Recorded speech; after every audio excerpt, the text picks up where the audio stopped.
নমস্কার। বাংলা গল্পঘরের সমস্ত শ্রোতা বন্ধুদের স্বাগত জানিয়ে আজকের গল্প পাঠ শুরু করতে চলেছি। আজ আপনাদের যে গল্পটি পাঠ করে শোনাতে চলেছি আশা করি খুব ভালো লাগবে। তাহলে প্রথম থেকে শেষ পর্যন্ত শুনতে থাকুন। শুরু করছি আজকের গল্প পাঠ। সুনীল গঙ্গোপাধ্যায়ের লেখা ময়নার বোন। ময়না আর বুধনি খুন হবার পর কেটে গেছে 1.5 মাস। এই জোড়া খুনের কোনো কিনারাও হয়নি, কেউ ধরাও পড়েনি।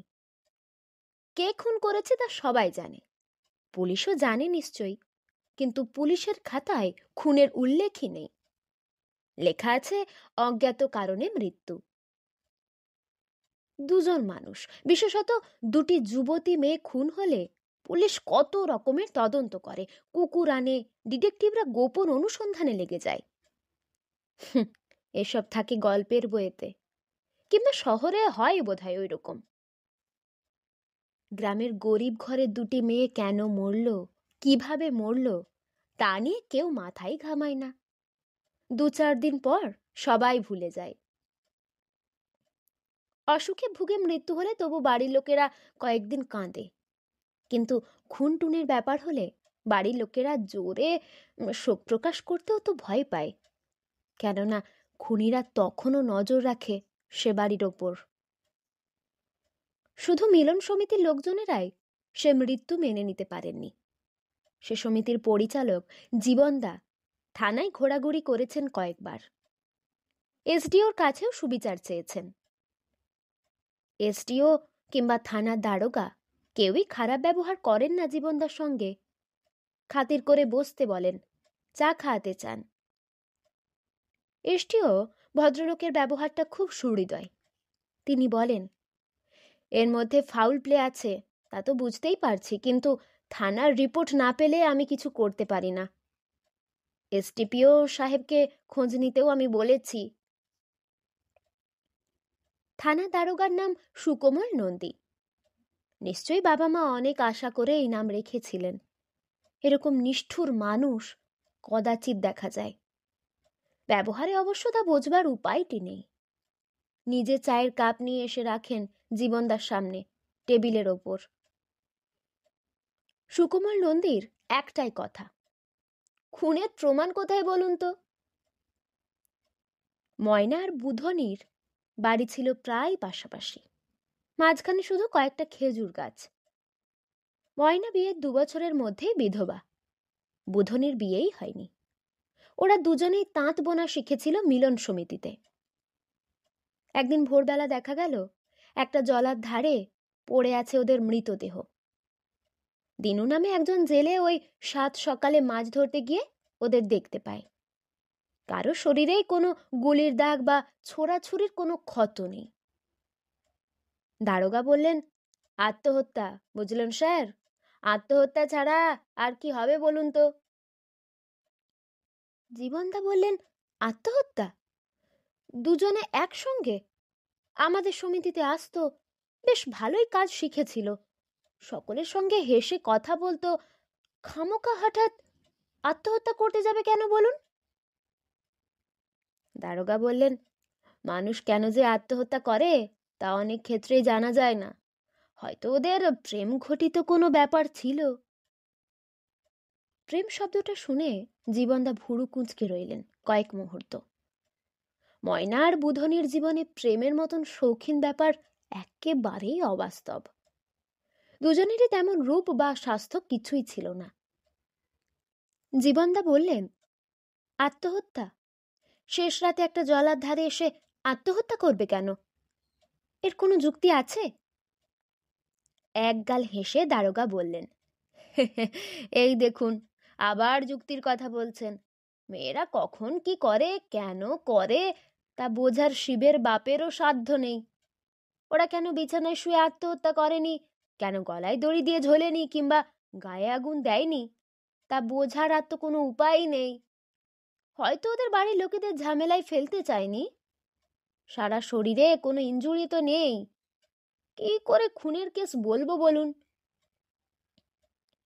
ইনজুরি না থাকলেও তো খুন হতে পারে, গলা টিপে মারতে পারে। গলায় সেরকম কোনো দাগ ছিল না, রিপোর্টে কিছু লেখা নেই। যিনি রিপোর্ট লিখেছেন তিনি না দেখতে পারেন, কিংবা দেখলেও ইচ্ছে করে না লিখতে পারেন। আমি নিজে গেছিলাম ইন্সপেকশনে, গলায় কোনো হাতের ছাপ আমি দেখিনি। আরো অনেক রকম ভাবেই তো খুন করা যেতে পারে, বিষ খাইয়ে, মুখে বালিশ চাপা দিয়ে। পোস্টমর্টমেরও কোনো ব্যবস্থা হলো না। এটা কি মশাই বিলেত আমেরিকা পেয়েছেন নাকি? দারোগাবাবু বোঝালেন যে গ্রাম দেশে সেরকম ব্যবস্থাই নেই। ডেড বডি রাখার জন্য মর্গ চাই। প্রচণ্ড গরমে বডি পরদিনই পচতে শুরু করেছিল। পোস্টমর্টমের জন্য জেলা শহর কিংবা কলকাতায় পাঠাতে হয়। পুরো বডি না পাঠিয়ে ভিসেরা নামে একটা প্রত্যঙ্গ পাঠালেও চলে। শহর থেকে তার রিপোর্ট আসতে কত বছর লাগবে তার কোনো ঠিক নেই। অনেক সময় রিপোর্ট আসেই না। ডোমেদের বলা হয়েছিল, তারা ভিসেরার ব্যাপারটা বুঝতেই পারেনি। দুটো বডি পুড়িয়ে দিয়েছে। জীবনদা উত্তেজিতভাবে বললেন, এসব আপনি যাই বলুন বড়বাবু, আপনিও জানেন আর আমিও জানি মেয়ে দুটো কেন খুন হয়েছে। দারোগাবাবু হাতের পেন্সিল দিয়ে টেবিলে টকটক শব্দ করতে করতে শান্ত গলায় বললেন, আপনি জানতে পারেন, কিন্তু আমি জানি না খুনের মোটিভ কি। দুটো অবলা মেয়ে ছেলে, গায়ে গয়নাগাটিও ছিল না, তাদের কেন খুন করা হবে বলুন? কার দায় পড়েছে?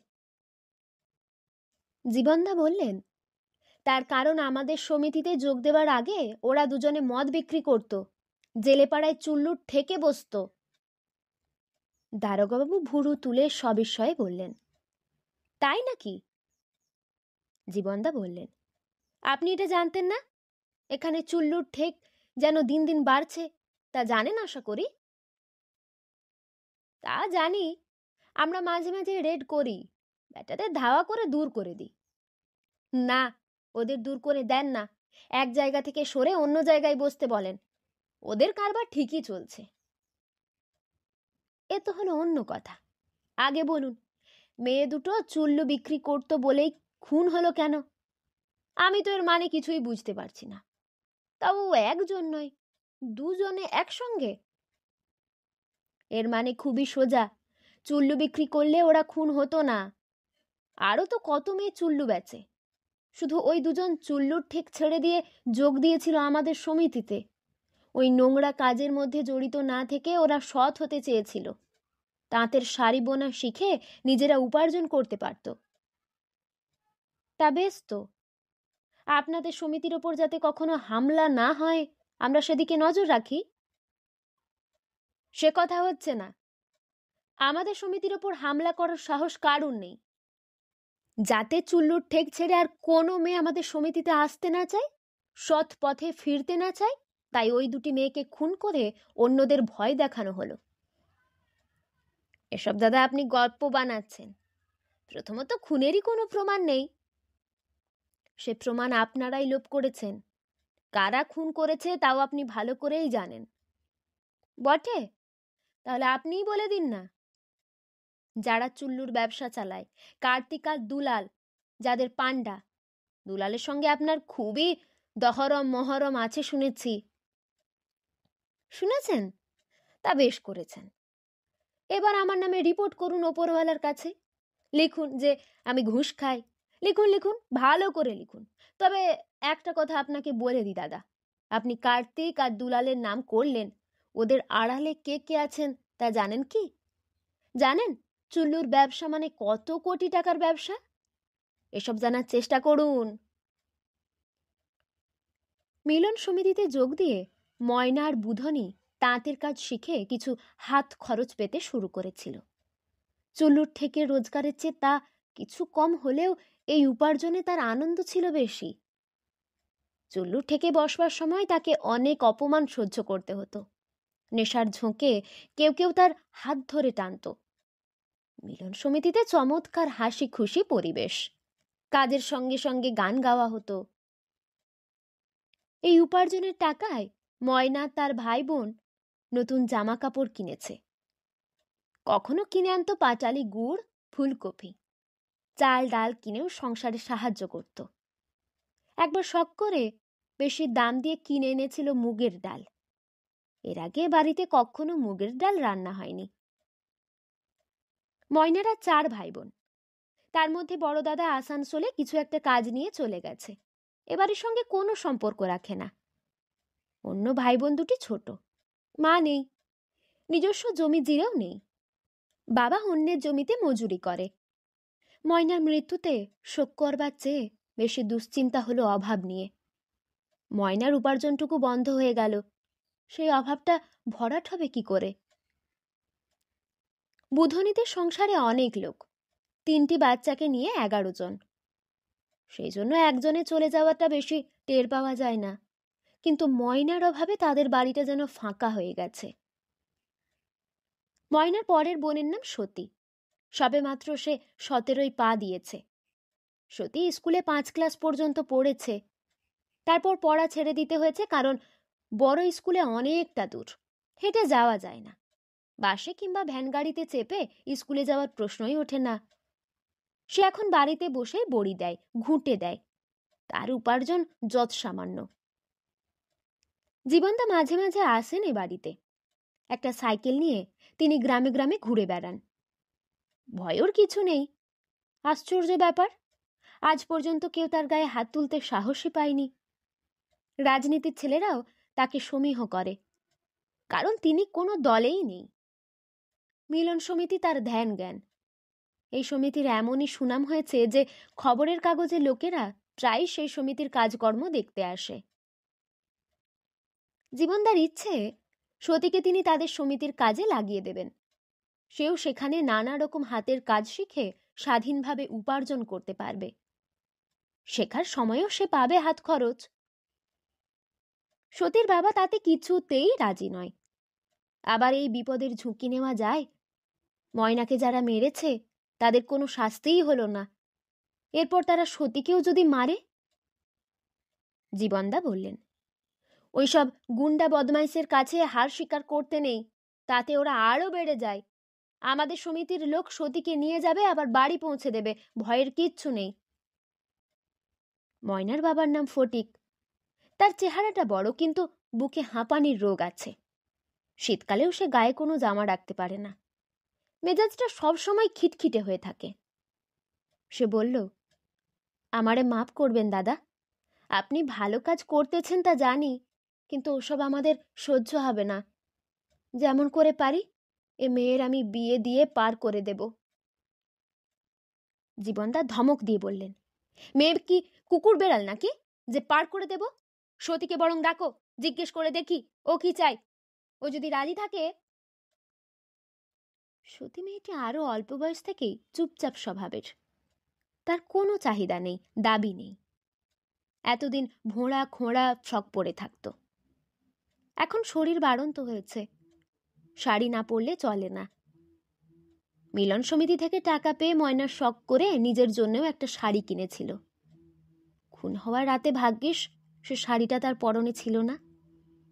এখন সতী সেই শাড়ি পরে বাইরে লোকের সামনে বেরোয়। 5 ক্লাস পর্যন্ত পড়ার ফলে এখন সে যে কোনো ছাপা অক্ষর দেখলেই পড়তে চায়, ঠোঙার কাগজ পর্যন্ত। বাড়িতে কোনো বই নেই। 55 তলায় সপ্তাহে 2 দিন হাট বসে। সেই হাট ভেঙে গেলে অনেক ছেঁড়া খবরের কাগজ পড়ে থাকে। সতী সেগুলো কুড়িয়ে আনে। জীবনদার প্রশ্ন শুনে সে উত্তর দিতে চায় না। অনেকবার পিড়াপিড়ির পর বলে, জানি না। জীবনদা বিরক্ত হয়ে ওঠেন। এই ন্যাকামের জন্য মেয়েরা কিছু করতে পারে না। একটা 17 বছরের মেয়ে নিজের ভালো মন্দ বুঝবে না? পয়সা কড়ির এত টানাটানি, বিক্রি করার মতন জমিও নেই, তাহলে এ মেয়ের বিয়ে হবে কি করে? সেদিনের মতন জীবনদা চলে গেলেন। তার পরের দিনই বৃষ্টি পড়ছে টিপ টিপ করে। পিছল হয়ে গেছে উঠোন, মাটি খুঁড়ে উঠে আসছে কেঁচো। তার মধ্যে ভিজতে ভিজতে হাজির হলো এক আগন্তুক। লোকটির পরনে পাজামা, ছাই রঙা শার্ট, তার গলায় একটা রুমাল বাঁধা। গলায় কেন রুমাল বাঁধে তা জানি না। রুমাল তো পোশাক নয়, এখন শীতকালও নয় যে মাফলারের মতন কাজ করবে। তবু কিছু লোক গলায় রুমাল বাঁধে, বোধহয় শুধু এইটুকু বুঝিয়ে দেওয়ার জন্য যে সে বিশেষ কিছু শক্তির অধিকারী। দাওয়ায় বসে বিড়ি টানছিল ফটিক। সে জিজ্ঞেস করল, কে?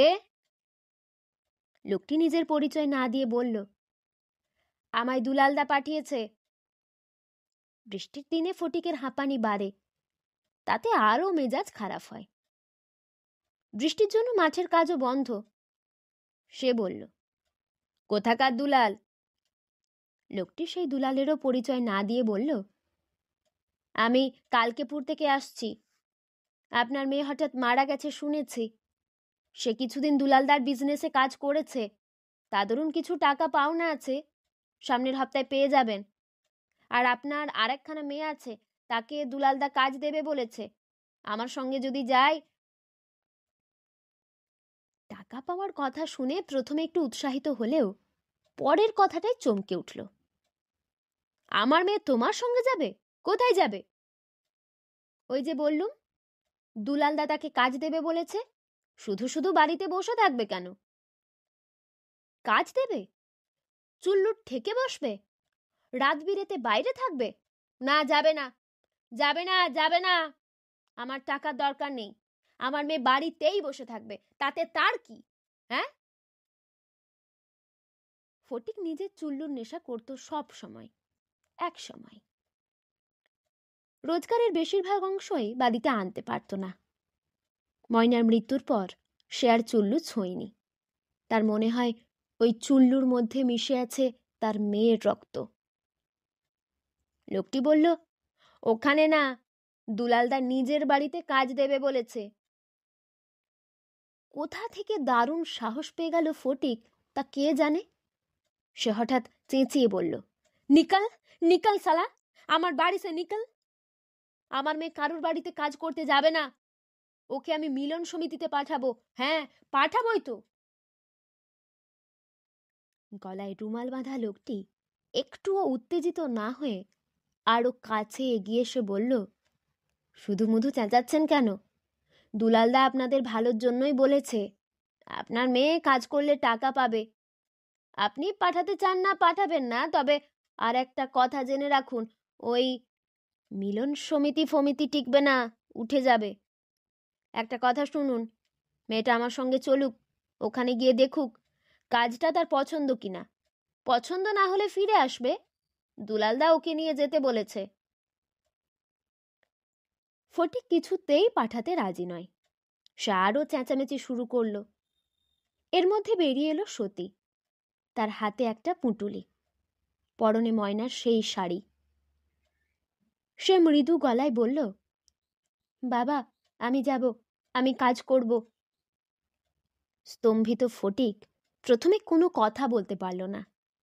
তারপর সে মেয়ের হাত ধরে আটকাবার চেষ্টা করল, কিন্তু পারল না ধরে রাখতে। সতী চলে গেল। দুলালের বাড়ি একটা নয়, সে 3 জায়গায় থাকে। সে যখন যেখানে যায় সতীকেও সঙ্গে যেতে হয়। প্রত্যেকটা বাড়িতেই বেশ কিছু কিছু নারী পুরুষ থাকে।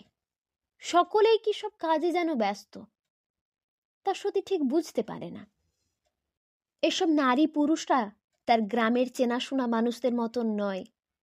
এদের খাওয়া দাওয়ার সময়ের কোনো ঠিক নেই, ঘুমোবার সময়ের ঠিক নেই। কখনো খাওয়া হয় রাত দুপুরে, সারা রাতে কেউ বিছানায় যায় না, আবার দিনের বেলায় হয়তো ঘুমোয়। এরা কেউ কারো স্বামী বা স্ত্রী নয়, অথচ সেই রকমই ব্যবহার করে মাঝে মাঝে। দুলাল প্রথম থেকে পছন্দ করেছে সতীকে। সে বলে দিয়েছে, তুই সব সময় আমার সঙ্গে থাকবি। অন্য কেউ গায়ে হাত দিতে এলে আমাকে বলে দিবি, তার হাত আমি ভেঙে দেব। দুলালের কাছে সতী তার কুমারিত্ব বিসর্জন দিল বিনা আপত্তিতে। সে যেন বুঝে গেছে এটাই তার বেঁচে থাকবার একমাত্র উপায়। মিলন সমিতিতে যোগ দিলে এরা তাকে ছাড়ত না। তারও অবস্থা হতো ওই দিদির মতন। চুল্লুর ঠেকে অবশ্য তাকে বসতে হয়নি এখনো। মাসের পর মাস কেটে গেল। সতী আর নিজের বাড়িতেও যায়নি একবারও। একজনের হাত দিয়ে মাঝে মাঝে কিছু টাকা পাঠায়। তার বাবাও এখন সব বুঝেছে। টাকা নিয়ে আপত্তি করে না। এর মধ্যে একদিন একটা ঘটনা ঘটল। দুলালের প্রধান জুড়ি কার্তিককে দেখা যায় মাঝে মাঝে। দুজনে অনেক রাত জেগে নানা রকম শলা পরামর্শ করে, সে সঙ্গে মদ্যপানও চলে। এরা নিজেরা অবশ্য চুল্লু খায় না। দুলাল অনেক মদ খেয়েও তেমন বেচাল হয় না, কিন্তু কার্তিক যেন মাতাল হতেই ভালোবাসে। মাতাল হয়ে সে হল্লা করে, নাচে, মেয়েদের ধরে টানাটানি করে। ওদের মদ্যপানের সময় সতীকে পাশে বসতে হয়। সে টুকটাক খাবার এনে দেয়। গেলাসে মদ ঢেলে কতখানি জল মেশাতে হয় তাও সে শিখে গেছে। সে রাতে প্রচুর মদ খাওয়ার পর কার্তিককে থেকে যেতে বলা হলেও সে শুনল না। জরুরি কাজের নাম করে সে চলে গেল।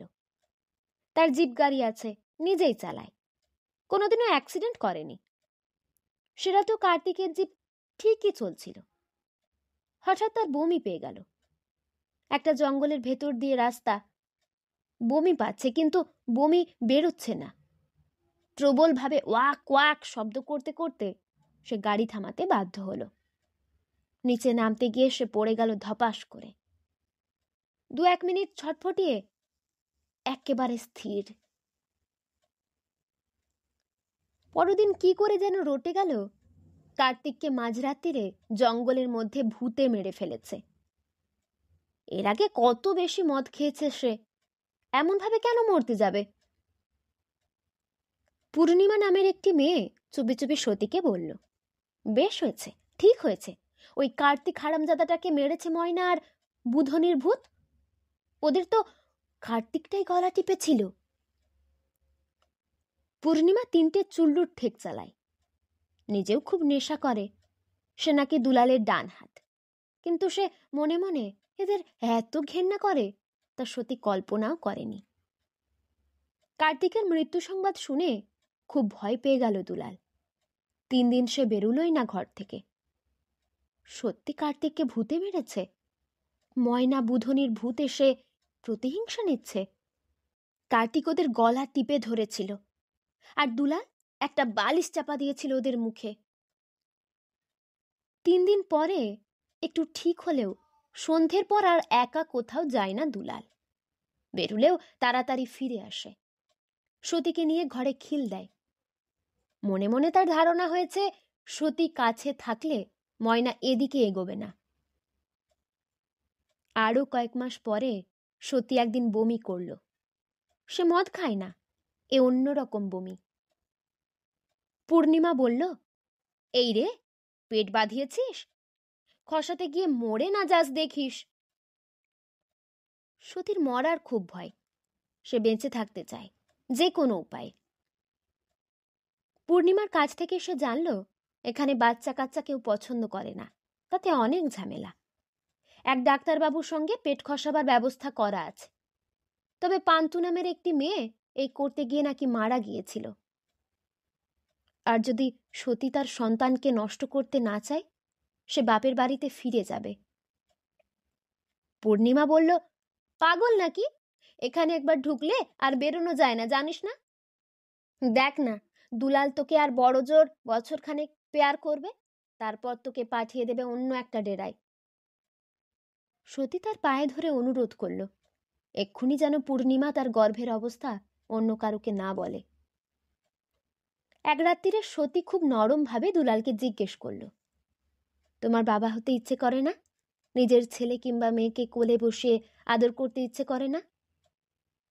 সতীর থুতনি ধরে দুলাল বলল, তোর বুঝি বউ হওয়ার খুব শখ হয়েছে? ল্যাংড়াকে বিয়ে করবি তো বল, ব্যবস্থা করি। আমি ওসব ঝুট ঝামেলার মধ্যে নেই বাবা। দুলালের মুখের দিকে অনেকক্ষণ তাকিয়ে রইল সতী। তার কয়েকদিন পরেই সে চুপি চুপি পালালো দুলালের ডেরা থেকে। কোথায় যাবে সে?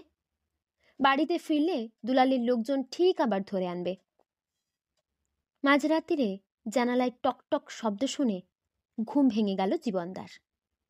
জানালা খুলে দেখলেন ছায়ার মতো দাঁড়িয়ে আছে একটি মেয়ে, সঙ্গে আর কোনো লোক নেই।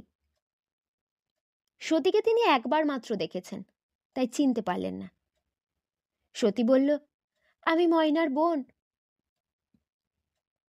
জীবনদার খুব রাগ এসে গেলেও অনেকটা সামলে নিয়ে বললেন, সেই এলি এখানে এত দেরি করে? আমি যখন আনতে গিয়েছিলাম তখন মুখ দিয়ে একটা কথা বেরোয়নি। সতী বলল, আমি এখানে বেশি দিনের জন্য থাকতে আসিনি, আজকের রাতটা, তারপর আপনি আমায় থানায় পৌঁছে দেবেন। জীবনদা বললেন, থানায়? থানায় গিয়ে কি হবে? যে সতী এমনিতে কথা বলতে চায় না সে এখন স্পষ্ট করে বলল, থানায় দুলালের নামে নালিশ করব। আমার পেটে দুলালের সন্তান, আমার দিদিকে ওরা খুন করেছে, তা প্রমাণ করা যায়নি, কিন্তু আমার এই অবস্থার জন্য ও শাস্তি পাবে না? আইন তো আছে। জীবনদা বলল, ভেতরে এসে এখন শুয়ে থাক, পরে সব কথা হবে। তোর পেটে যে দুলালের সন্তান তার প্রমাণ হবে কি করে? সতী বলল, রক্ত পরীক্ষাতেই বোঝা যাবে। আর একটা কি আছে, না, ওই ডিএনএ। জীবনদা বললেন, কি বললি? কি বললি? তুই এসব জানলি কি করে? সতী বলল, আমি তো খবরের কাগজ পড়ি, মুখস্থ করে রেখেছি, এখন তো সহজেই জানা যায়। পরের দিন সতীকে রেখে দেওয়া হলো পাহারা দিয়ে। এর মধ্যে জীবনদা যোগাযোগ করলেন তার এক সাংবাদিক বন্ধুর সঙ্গে। প্রতুল দাস নামে এক উকিলকেও ডাকা হলো। তারপর সদল বলে গেলেন থানায়। দারোগাবাবু এবার আর কথার মারপ্যাচে জিততে পারলেন না। কোনো মেয়েকে গর্ভবতী করে তার স্ত্রীর স্বীকৃতি না দেওয়াটা দণ্ডনীয় অপরাধ। আদালত থেকে এরকম নির্দেশ দেওয়া আছে কঠোরভাবে। সমস্ত ঘটনাটা ফলাও করে ছাপা হবে কলকাতার একটা বড় কাগজে। পরের দিনে উকিলবাবুটি আবেদন করবেন আদালতে। দারোগাবাবু একটু সময়ের জন্য উঠে গেলেন। তার অফিসের ওপরওয়ালা আর অফিসের বাইরের ওপরওয়ালাদের সঙ্গে কি কথা হলো কে জানে। ফিরে এসে অন্য মূর্তি ধরলেন। জীবনদাকে বললেন, আপনি তো ঠিক কথাই বলেছেন। ডিএনএ টেস্টে যদি প্রমাণ হয় তাহলে ওই শুয়োরের বাচ্চা দুলালকে 10 বছর জেল খাটাবো। আপনারা এফআইআর দিন, আমি ওকে পিছমোড়া করে বেঁধে আনবো। বেগরবাই করলে মেরে হাড় গোড় ভেঙে দেব। দুলাল নিজে এসে ধরা দিল। সে দেখল এই সময় তার পাশে কেউ নেই। যাদের নামে সে ত্রাসের রাজত্ব চালায় তারাও তাকে ত্যাগ করেছে। শেষ পর্যন্ত আর আদালতে যেতে হলো না। তাকে প্রস্তাব দেওয়া হলো, সে জেল খাটতে চায় না সতীকে বিয়ে করতে রাজি আছে। জেলের গড়াদের বদলে বিয়ের ফাঁসটাই বেছে নিল সে। থানার কম্পাউন্ডেই রীতিমতন মন্ত্র পড়ে বিয়ে হয়ে গেল দুজনের। নারী নির্যাতন প্রতিরোধ সমিতির 2 সদস্যও সেখানে উপস্থিত। দুলালকে বলে দেওয়া হলো তার উপর সবসময় নজর রাখা হবে। এরপর যদি সে তার স্ত্রীকে অবহেলা বা অত্যাচার করে তাহলে আবার টেনে আনা হবে থানায়। নববধূর সাজে সতী চলে গেলে দুলালের জিপ গাড়িতে। ডেরা এসে নিজের ঘরে বসে বোতলে 2 চুমুক দিয়ে খানিকটা ধাতস্থ হলো সে। তারপর সতীকে বলল, তোর পেটে পেটে এত ছিল?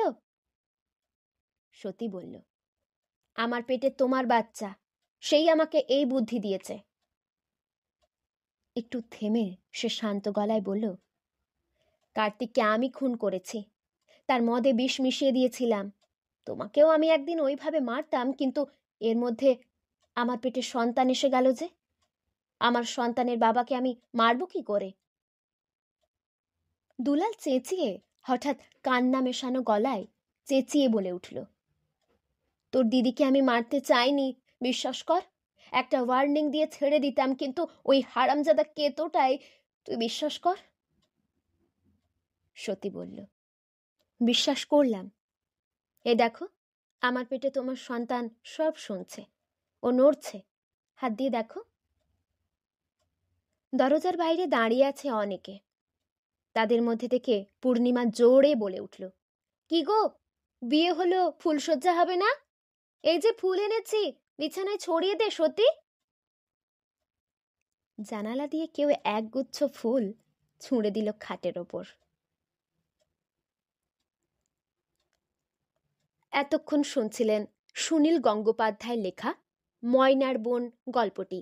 এই গল্পটি আপনাদের কেমন লাগলো তা আমাকে অবশ্যই কমেন্টের মাধ্যমে জানিয়ে দেবেন। যদি ভালো লাগে তাহলে লাইক এবং সাবস্ক্রাইব করে আমাদের পাশে অবশ্যই থাকবেন। আবার দেখা হবে পরের কোন একটি গল্প নিয়ে। ততক্ষণ আপনারা ভালো থাকবেন, সুস্থ থাকবেন, সাবধানে থাকবেন। নমস্কার।